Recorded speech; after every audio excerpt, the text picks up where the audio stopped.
Buat kamu yang cuek dan benci politik. Politik identik dengan sosok politisi yang licik atau partai yang korup. Ngakunya mewakili rakyat, nyatanya mengkhianati rakyat. Wajar aja kalau rakyat muak dengan politik. Tapi sebetulnya, politik itu bermula dari niat yang baik loh. Partai politik itu kendaraan atau sarana untuk membangun bangsa dengan sistem yang disebut demokrasi. Melalui partai politik, berbagai kebijakan yang menentukan nasib rakyat ditentukan. Jika kita memusuhi partai, sama saja dengan menghancurkan demokrasi. Yang harus kita pastikan adalah menyediakan kendaraan yang baik dan diisi oleh orang-orang yang benar, agar kendaraan ini bekerja sebagaimana mestinya. Jika kendaraan partai politik yang ada sulit diharapkan, ya terpaksa bikin kendaraan baru.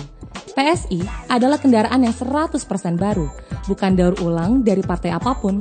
Karena PSI ingin membangun budaya politik baru, memutus mata rantai tradisi partai politik lama. PSI diisi oleh anak-anak muda di bawah 45 tahun.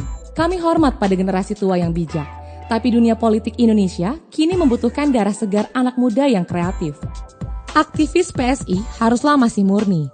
Tidak pernah menjadi pengurus harian partai lama, tak mungkin membangun sesuatu yang baru dari bahan yang lama. Tetapi, PSI adalah partai terbuka, semua bisa gabung tanpa melihat suku ras dan agama.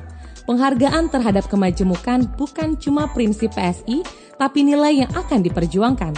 Minimal 40% pengurus kami khusus dialokasikan bagi kaum perempuan.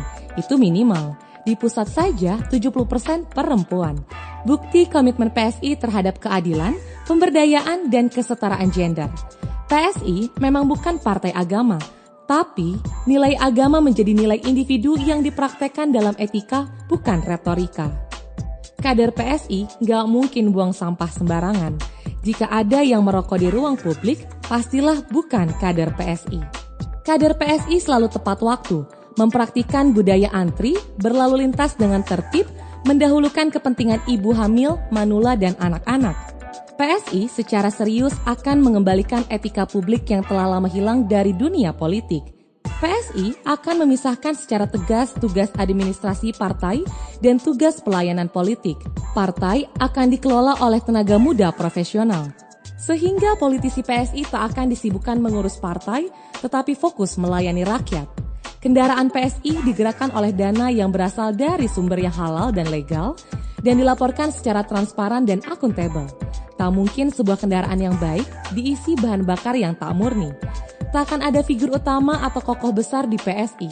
PSI menolak model partai yang cuma bertumpu pada kekuatan figur. Kami lebih percaya pada kesetaraan dan solidaritas. Dengan modal solidaritas itulah, kini muncul pemimpin-pemimpin muda dan kepala daerah yang membawa harapan. Mereka yang tidak mementingkan diri sendiri. Tetapi para pemimpin muda itu perlu kendaraan, bukan? Kendaraan yang bisa mengantarkan mereka mewujudkan harapan. Nah, karena itu, dengan semangat solidaritas nasional, PSI akan menjadi kendaraan baru membawa spirit baru untuk Indonesia yang baru. PSI adalah kendaraan bagi siapa saja orang-orang baik di negeri ini. Kini hanya ada dua pilihan, mengutuk kegelapan atau menyalakan lilin, mengutuk politik dan membiarkan orang-orang korup merajalela, atau menjadi orang baik yang siap mengambil alih kendali atau kemudi menciptakan perubahan.